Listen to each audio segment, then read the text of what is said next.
grade 4 pupils? Good teacher. Rise and shine, grade 4 pupils. We request everyone to please stand for our prayer. Let us all bow on our heads and close your eyes and let us pray the Lord's Prayer. Father, Son, and Holy Spirit. Amen. Our Father, who art in heaven, hallowed be your name. Thy kingdom come, thy will be done, on earth as it is in heaven. Give us this day our daily bread, and forgive us our sins, as we forgive those who sin against us. Do not bring us to the test, but deliver us from evil. Amen. Father, Son, and Holy Spirit. Amen. Again, good afternoon, class. Good afternoon, teacher. So let us sing and dance class in order for us to be energized this June. Are you ready, class? Yes, teacher. Okay, let's begin. Do you know the song Roll Over the Ocean, class? Yes, teacher. Let's begin. So if you're not familiar with this song, class, do not worry because I have a video here that I am going to present. Let's do it together, class. All together. It's me, it's me, it's me, all the community. It's me, it's me, it's me, all the community. It's me, it's me, it's me, all the community. It's me, all the community. La la la, roll over the ocean, roll over the sea, roll over the ocean in a deep blue sea. Roll over the ocean, roll over the sea. Roll over the ocean in a deep blue sea. It's you, it's you, it's you, all the community. It's you, it's you, it's you, all the community. It's you, it's you, it's you, all the community. It's you, all the community. La la la, roll over the ocean, roll over the sea, roll over the ocean in a deep blue sea. Roll over the ocean, roll over the sea, roll over the ocean in a deep blue sea. Wow, very good. Let's give yourselves a round of applause. Wow, are you energized, class? Yes, teacher.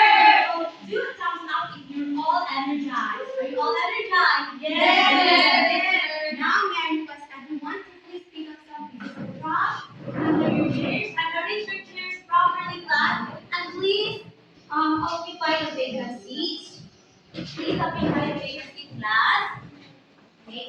Now, the count of 3, you will now take your seat. 3, 2, 1. Now, class. Now, go back to your proper seat. I will not take a look. Now, let me take a good look, class, because I will observe carefully who is present today and who is not around this afternoon. So it seems that there's a lot of vacant seats. So it means that we are not perfect attendance this afternoon. But that's still okay, class, because I am glad that you are here this year. So give yourselves a 3 big clap. And now let me introduce to you our classroom rules, class, in order for us to be guided this year. So, atin na yung alam na class. So, our classroom rules, class, is abbreviated of MATH. Everybody say? Math. Spell MATH. M-A-T-H. M stands for? Maintain respect. So I want all of you to maintain respect in our classroom, also outside of our classroom, class. You understand, class? Yes, teacher. Okay, so and A stands for? Always listen. So this afternoon, class, I want you to always listen because our topic or lesson this afternoon needs you to always listen in order for you to understand our lesson this afternoon. Do you understand that? Yes, teacher. And T stands for? Try your best. Okay, since that there is a lot of absence, so why are you not? I absent late. I mean late. Why Why are you late, class? Okay, next time, class, please come here in the room early. Is it clear? Yes, sir. Okay, so I want you to try your best, class, when you are answering me, or you have an activity, or you have anything that you need to do. So always try your best. And H stands for Help others. So, class, if we have a group activity, I want you to help others. But first, I want you to help yourself first. So if you want to answer, you can just raise your right hand. If you have an answer, what you're going to do?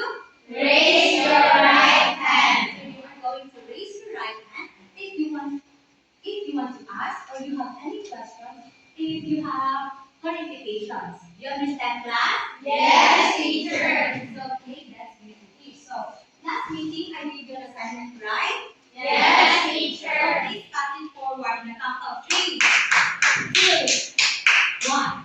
Okay, so, nandiyan na bang lahat ng assignments? Yes, teacher. Okay, so now, last meeting, class, we discussed about fractions. So, who can still remember what is fraction, class?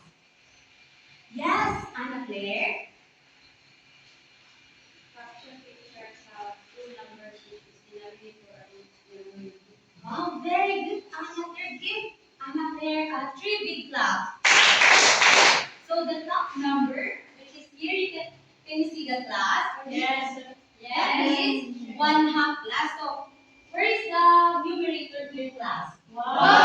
Okay, that's the numerator. And 2 is? Denominator. Yes, that is correct. So it seems that you really understood our last discussion, right? But now, do you still remember what does numerator represents? No. Yes.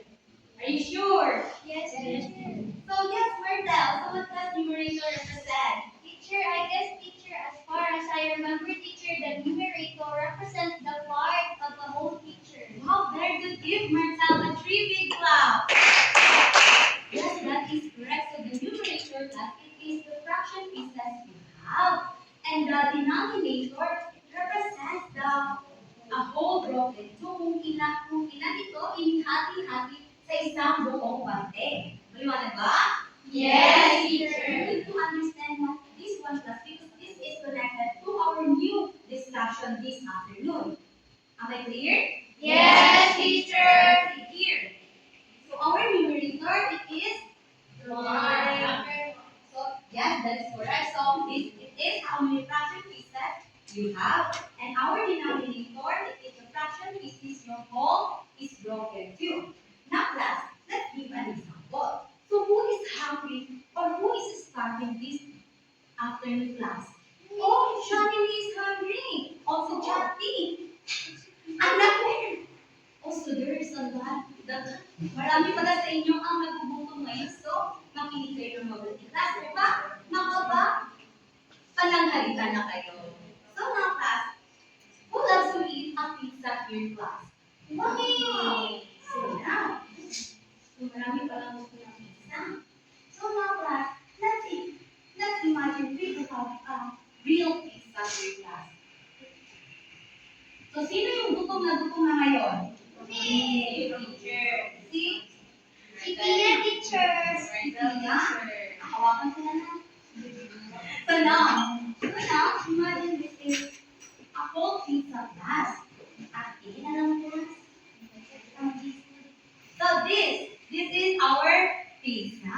And because Shani is so hungry, she divided this pizza into 4 equal parts. So imagine class, Shani divided this into how many? 4 equal parts. Now, Shani eat the 3 slices out of these 4 slices. So now class, ilan na kinain ni Shani? Tatlo. No, so out of 4, tatlo lang ang kinain ni Shani. Ngayon class, ano kaya ang fraction nito? Who wants to try? 24. Yes, Shani. 3/4. Yes, it is 3/4. Sa tingin niyo ba tama ito class? Yes, teacher. That is correct. Give Shani a 3 big clap. It is 3/4. Now, dumating si Nigeria. And Nigeria is also starving. She's so hungry. Oh my God. Now, she's hungry. So, ilan na lang ang natira sa 4 slices of pizza? One. And so, Shani is so tired that she gave the 1 slice of pizza into Nigeria. But still, Nigeria is still so hungry. But Shani is have a lot of money. That's why she bought another 1 slice of pizza for Nigeria. Bakit ganun ka, Shani? Why are you refusing? Sakit yan yung ulo mo? So, ngayon class, yes. Yes, you may go out. Please come back early. Huwag na lang. Sige. Ngayon, ilan na lahat ang nakuha o nakain na pizza? Kung ito-total natin from Shanini and like Nigeria, ilan na lahat? 5. Everybody, ilan na lahat? 5. 5 slices of pizza. So, sobrang sarap talaga ng pizza class mo. Ngayon, 5 slices of pizza. Now, what do you think is our fraction in this class? Who wants to try? So listen to me carefully, class, because I am going to teach you ang paano ba ito gagawa sa isang fraction or how we are going to write this on fraction. Now, because this afternoon, we are going to tackle all about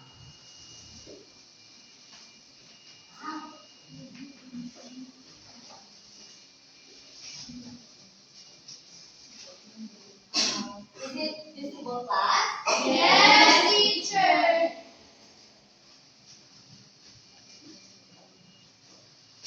So we are going to talk about the types of fraction, class. So everybody, read our lesson for this afternoon. Proper fractions and improper fractions. Can you please read from this row? Proper fractions and improper fractions. From this row.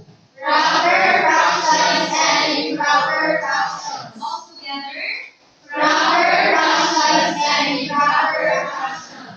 So this afternoon class, we are going to talk about proper fractions and improper fractions. So these are the types of fraction, class. However, merong tatlong types of fraction. But this afternoon, we are only going to focus on the proper fraction and improper fraction. And at the end of the lesson, class, you are expected to achieve this value. So, all boys, can you read the objective A? Identify proper fractions and improper fractions. And all girls, can you read the objective B? Draw visual presentation of proper fractions and improper fractions.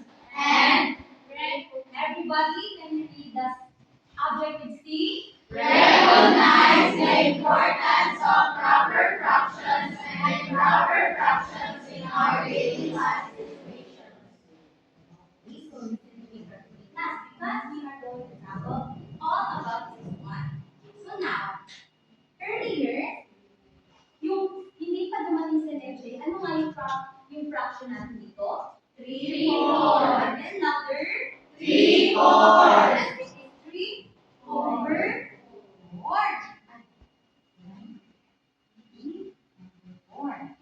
And now, class, do you think, something interesting, where do you think this belongs, class? To the proper fraction or improper fraction? Proper.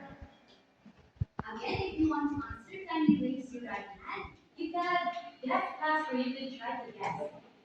Who wants to try?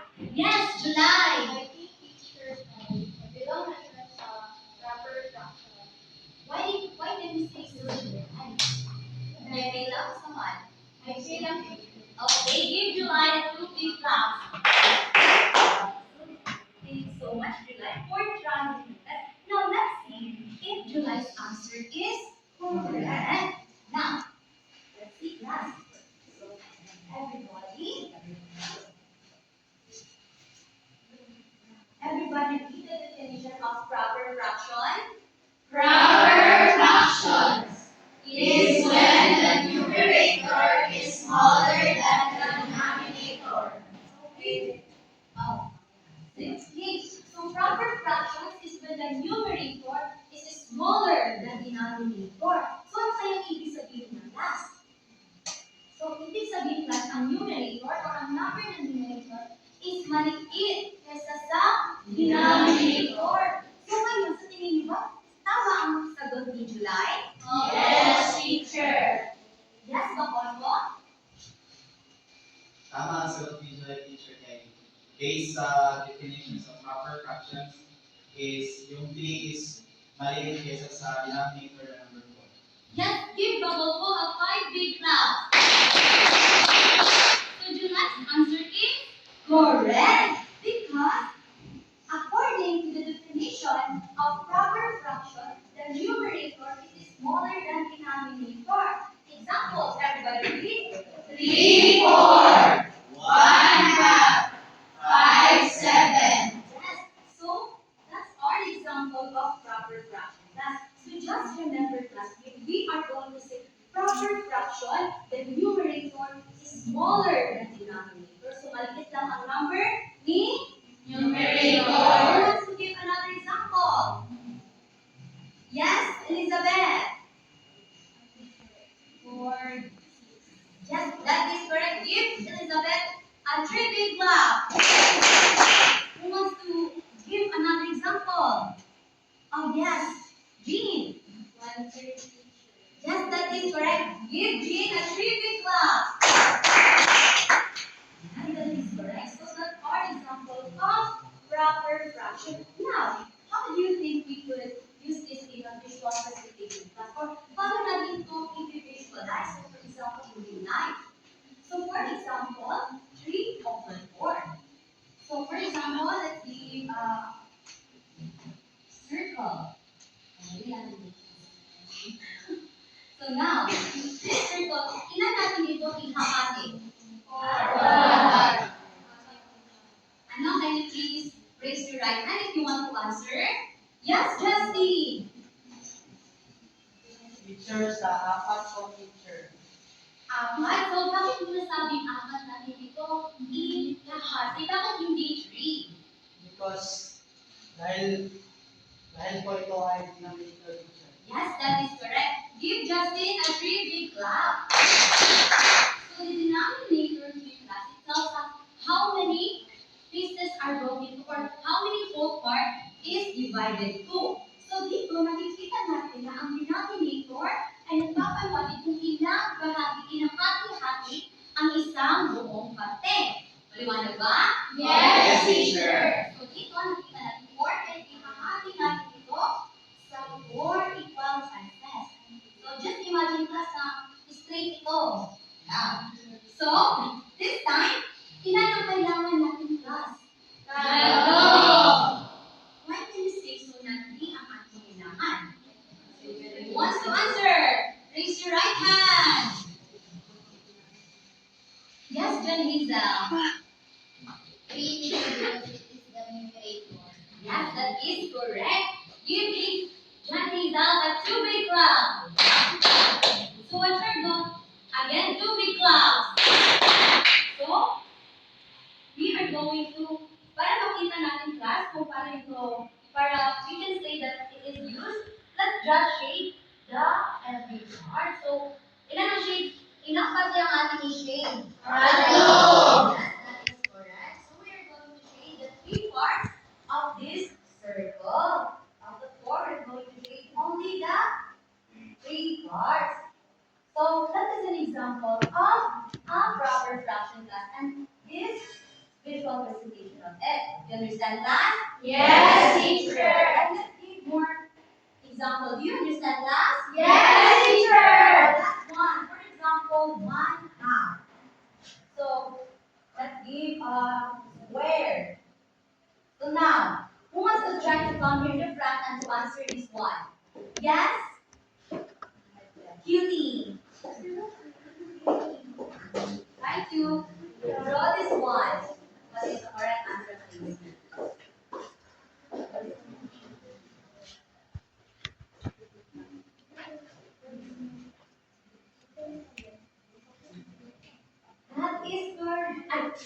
That is correct. So, give Beauty a 3 big clap. Now, who wants to explain bakit nandito ang ating niya? Who wants to try? Yes, Anna Claire.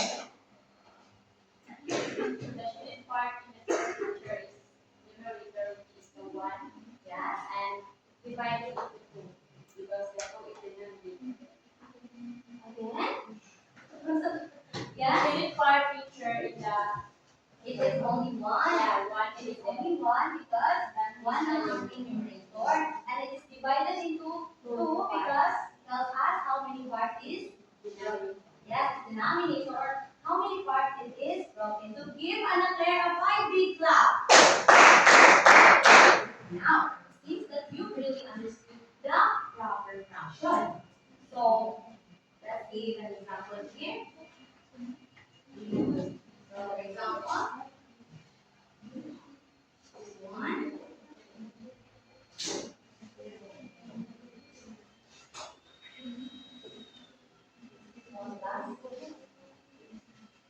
Then, for example, class, this is divided into 5 parts and we get the 2 slices here. What is our fraction? 2 here. Okay, that's good. So now, let's move on into the improper fraction. So now, class, wait.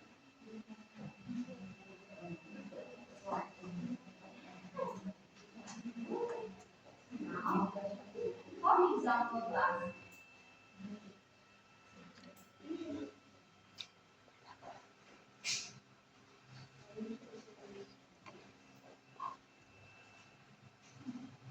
earlier, do you remember when Shani ate the slices of pizza? Yes, teacher. So let's just say na 5 yun. And then I bake a cake. And then she buy 2 more slices of pizza. So now, so let's just say here class, here ha. So now, ilan ang slices ng pizza ang lahat na nakain? So let's count together. 1, 2, 3, 4, 5, 6, 7. So there are 7 slices of pizza na nakain na lahat. So now, add 1 more slice and part or half of our one. So yan lang ang ating susunod class. It is because our numerator only needs 5. Kaya kalahati lang ang ating inilagay. Maliwanag ba mga bata? Yes, teacher. Now let's come together if tama ba talaga ang ating ginawa. 1, 2, 3, 4, 5. So ngayon, ang ating sagot ay tama. So bigyan natin ang ating mga sarili ng 3 bagsak. So now, maliwanag na ba ito? Yes, teacher. Let's give more example. And this time kayo naman ang gagawa. Maliwanag ba? Yes, teacher. For example,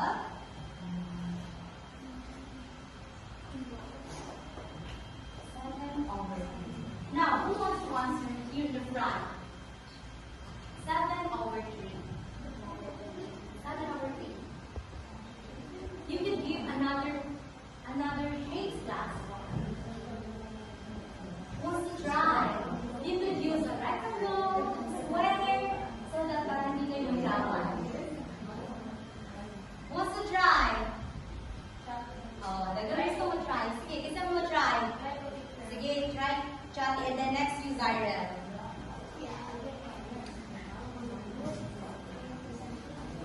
You could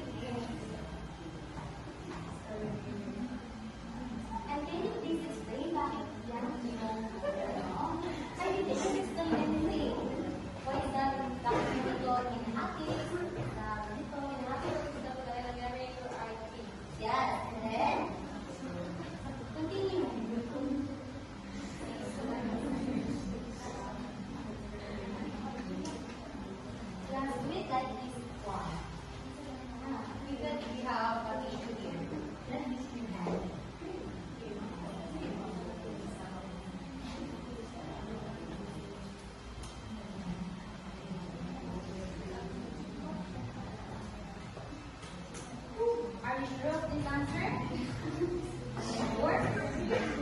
Do you sure that every whole part is divided into 3? Are you sure? Let's check that earlier if that is correct. Are you sure?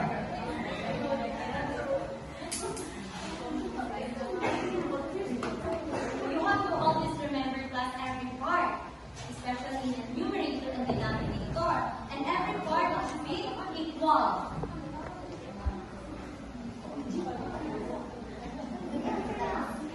Let's check that later on.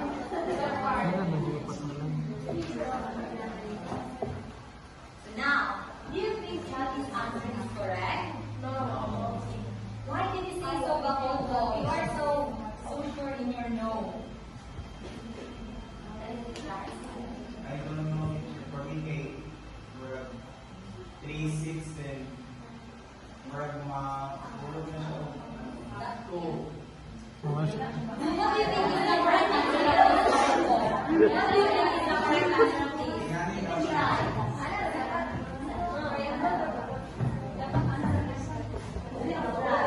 Dapat yan lang yun.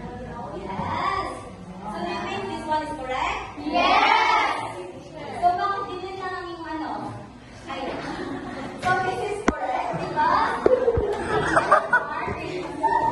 We only need 7 teacher, 3, 6, and 7. Yes. So you have to make sure that every part is the way na hinahati-hati siya. Class dapat equal. So hindi pwede lang yung parang kanina. But still, give Jackie and Bacoldo a nice clap. Nice! So this is correct. So maliwanag ba mga bata? Yes, teacher! Okay, so now, talaga ba? Yes, sir! Don't you want another example? No! Since that you really understood our topic. So now, let's have a quick recap now. So what is our topic this afternoon again? Yes, Daniel. Our topic this afternoon, teacher, is all about proper fractions and improper fractions. Okay, very good. Give Zara a nice clap. Nice. Okay, so now, what are the differences between proper fractions and improper fractions? Yes, Elizabeth.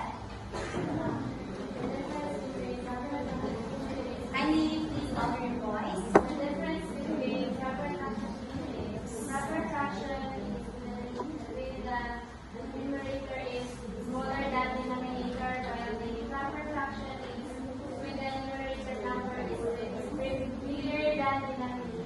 Yes, that is correct. Give Elizabeth a 3 big clap. Now, for the last one class. So, who wants to come here in the front and you are going to give the fraction and then answer the visual presentation of improper fractions. Parang ganito lang class ang gagawin nyo. But this time, you are magbibigay sa numbers, sa fraction, and then you are going to draw of this presentation. Yes, Shanmi. So, improper?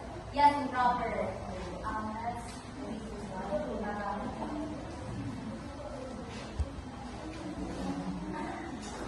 Yes, that is exactly correct. But before I forgot class, I almost forgot that the improper fraction is also that improper fraction, everybody read the definition? Improper fraction. A fraction whose numerator is equal to the denominator is also an improper fraction. So, this one last, I almost forget that, and you should always remember class, na if pareha lang ang numerator at denominator, we call that one as Improper fraction. For example, 4 over 4, 5 over 5. So, when you can say that kind of fraction, that is Improper fraction. Everybody say Improper fraction. yes, that is correct. So now class, how do you think we can use the improper fractions or proper fractions in our live class? So let's say, for example, when we are cooking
first.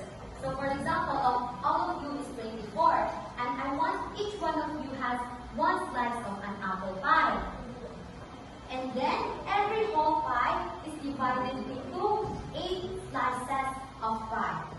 Now, what do you think is our fraction here? Yes, can you share your idea? Shall we give 4 over 3? So, dalawa lamang. Dahil ang denominator po teacher ay 2 lamang. Yes, very good, Zyra. Give Zyra a nice clap. A nice clap. Class goes like this. 1, 2, 3. 1, 2, 3. Nice. Yes, let's do it together. Can you please rise, everyone? But before that, shake your body. Shake your body. And now let's do it together. The nice clap. 1, 2, 3. 1, 2, 3, nice! Okay, that is correct. So we are going to divide this into 2 parts. Kasi ang ating denominator ay 2. And now let's count together. If nakuha na ba natin kung ilang parte ang ating kailangan? Now, count together. 1, 2, 3, 4. Now, do you think last sakto na ito? Is it very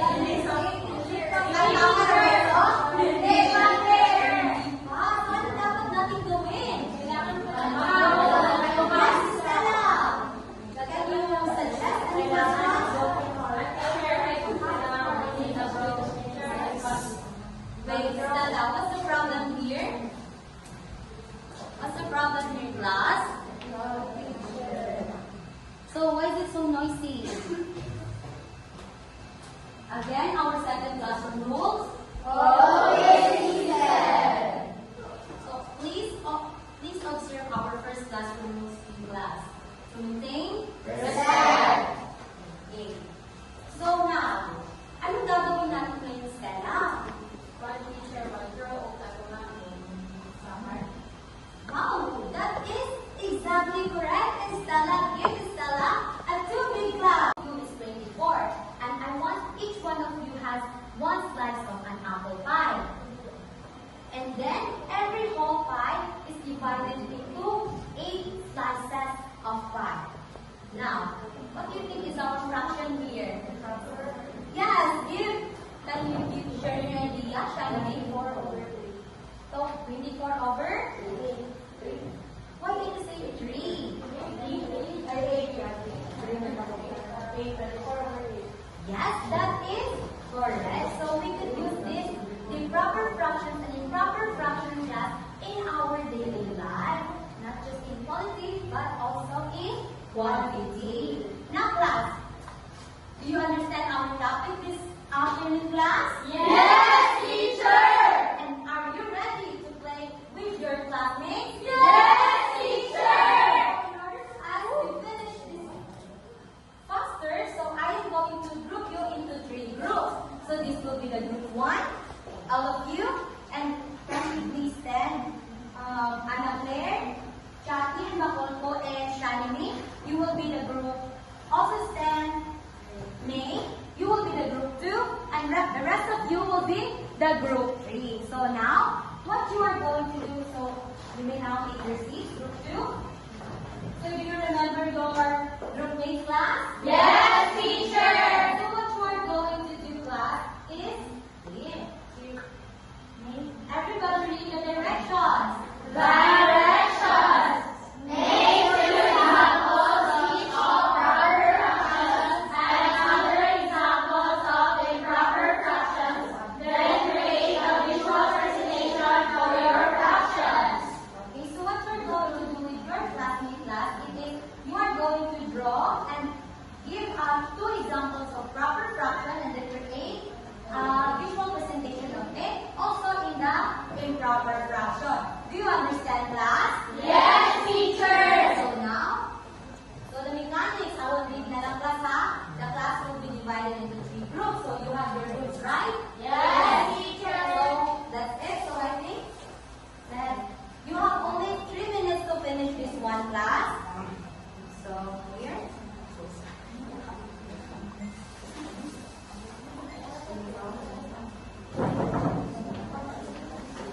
So this is the last activity.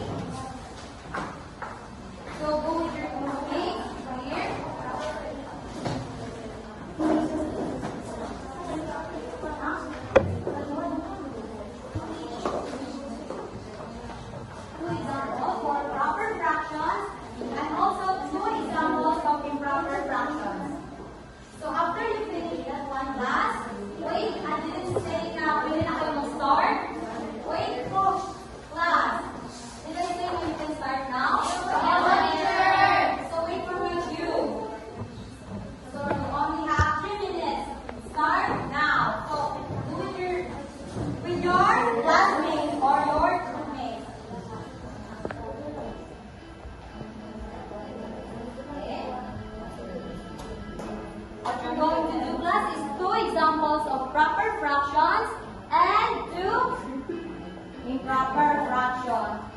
So help with your classmates. And then afterwards, choose a one representative to explain your answer.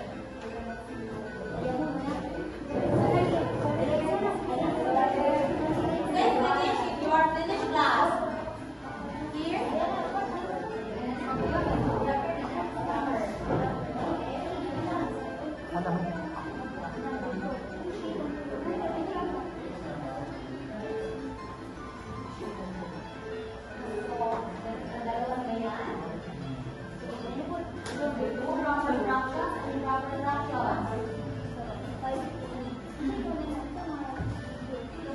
So the rubrics, class, is I'm going to say it only. So if your answer is correct, you will be, every example is 5 points. Say finish if you are done. Finish. Say finish if you are done. So the group one is finished. Who else? All together.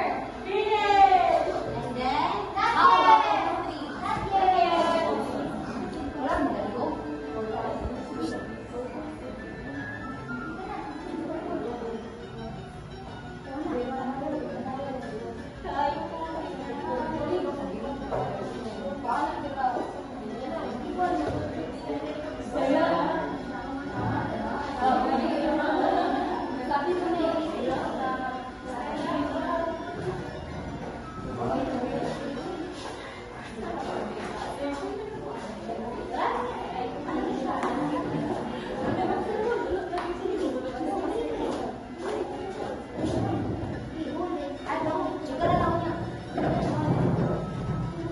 So only 39 seconds left.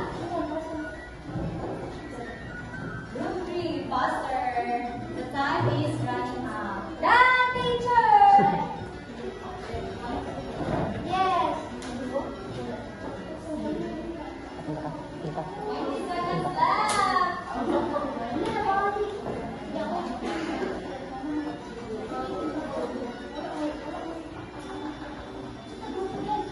Say finish if you're done.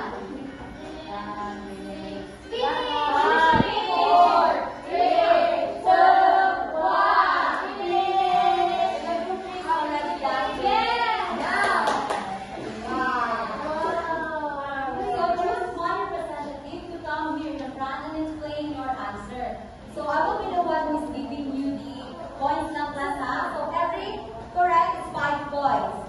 Okay? You understand? Yes, teacher. So group 1, who is your representative? Stella. Please come here, Stella. So every class, give your pupils. Listen. So in proper fractions, we have here everyone. 2, 3, and continue. So the numerator here is 2.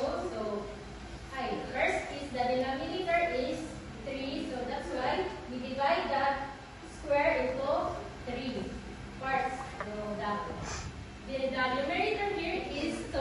So we shade the 2 parts of this square feature. Yes, that is correct. So next is we have here 1/4. So the denominator here is 4. So that's why we divide the square into 4 parts, and the numerator here is 1. So we shade the 1 part of this square feature. Yes, that is correct.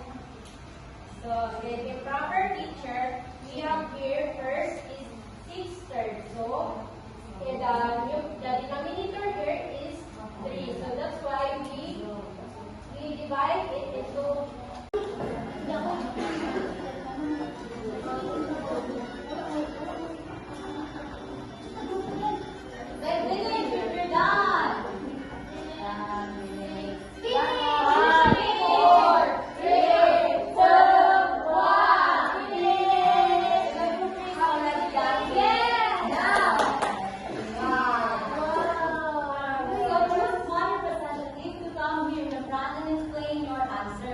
So I will be the one who is giving you the points ng class ha. So every correct is 5 points. Okay? You understand? Yes, teacher. So group 1, who is your representative? Teacher. Please come here, Stella. So class, grade 4 pupils, listen. So, in proper fractions, we have here 2/3, 1, 2/3, and continue. 1. So, the numerator here is 2. So, first is the denominator is 3. So, that's why we divide that square into 3 parts. So, the numerator here is 2. So, we shade the 2 parts of this square picture. Yes, that is correct. And next is we have here 1/4. So the denominator here is 4.